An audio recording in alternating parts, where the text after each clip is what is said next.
Hey, what's going on, guys? It's My Berserkers. It's my Berserkers Airsoft case. Go ahead. Okay. Hey, what's going on, guys? It's Snowman here from the Berserkers team, and Frosty. now we're gonna be doing. Wait. And we've got Fenway the Battle Dog. Go ahead. We're gonna be doing a review on Battalion Airsoft up in Jacksonville. Now, to start off with, it was a very well-spaced place, as in the teams were spread out. You couldn't shoot from the other spawn. The barriers, you had to sprint from barrier to barrier. You couldn't just walk. So let's talk about gameplay. What I thought about it was, everyone wants to talk about gameplay. Now, what I thought about it was that it was extremely fast-paced. There was good cover, but you had to sprint between cover to cover, or you're gonna get hit. I really like that. What did you think? Yeah, I like that they had all kinds of different types of cover. It wasn't just plywood, but even the plywood was finished well. In the center of the arena, they had a huge house, and with twisty, turny corners and rooms, big and small. It was a real challenge to try and get through the house, which was really fun. They had a couple of cars in there. One of them turned over. Those were fun cover. What else did they have for cover there? They had...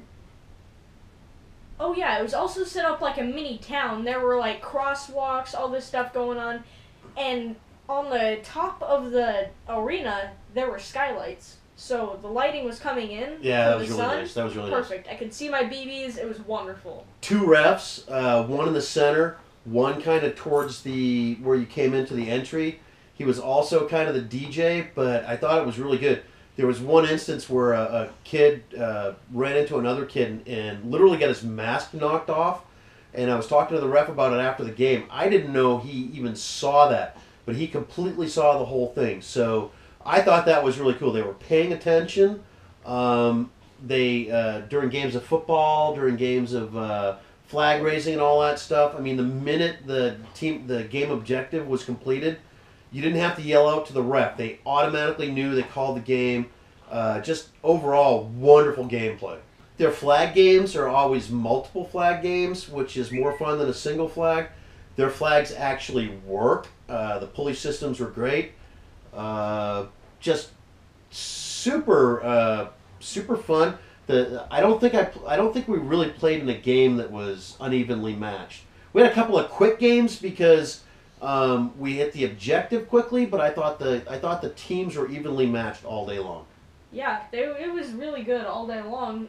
It's just the gameplay was fast, wonderful, just everything about it. I would recommend. It was just amazing.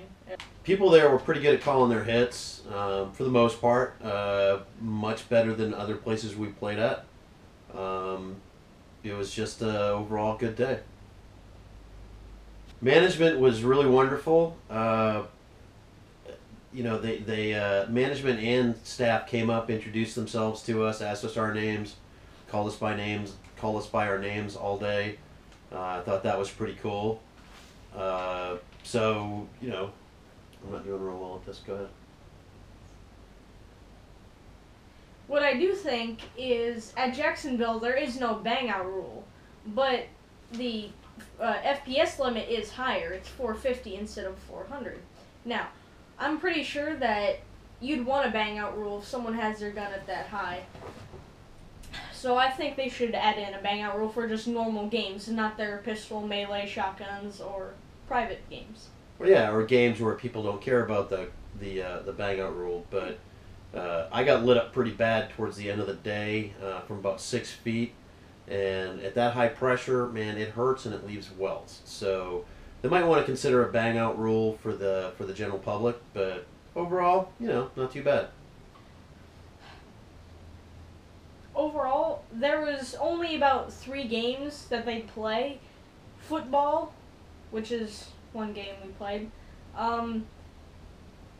Multiple flag domination? Yep. Was that it?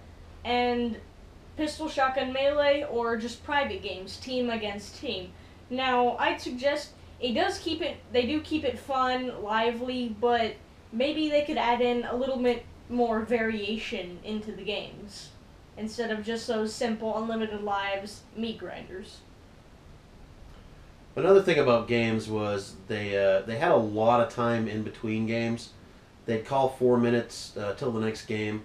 The ref would show up 5 or 6 minutes later, chat for 4 or 5 minutes with some of the regulars, then get you to stand on the X's. They have X's where players stand before the game start to make sure the teams are evenly numbered, not necessarily evenly manned, but evenly numbered.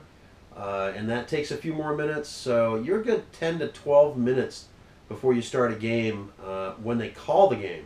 So they could speed up the start of games faster too. Now, this place has an amazing snack bar. Really good food, really well priced. Aside from the arena, aside from the retail part of it, you actually step down into it. They've got... looks like they have an Xbox, a PS4, they've got a ping pong table. Lots of things to do when you're skipping a game or skipping a couple games or just trying to relax for a few minutes. The food was fantastic and it was well priced. Now, me as a player, you've seen in some of the videos that I like to play through a mini Bluetooth speaker, but at Battalion, they have speakers that play music throughout the entire field, so I didn't need to bring it, and I'm not giving away my position. I thought the music was wonderful. AC/DC. True. And they also had some more modern music. Just overall, I love that part. It just kind of got me motivated and wanted me to play more. So, pricing was good. It was standard for any other field. Their BBs were priced well. Their retail store was stocked well, and I thought the prices on their guns was very reasonable. They were what you'd find at Evike or Airsoft GI. Of course, you would probably have to pay taxes, but you wouldn't have to pay shipping, so it would be pretty much a wash. They had Aries, they had some 416s. They actually had the Aries Amoebas, which you can't even get online right now. They had 416s. They had Night Armament.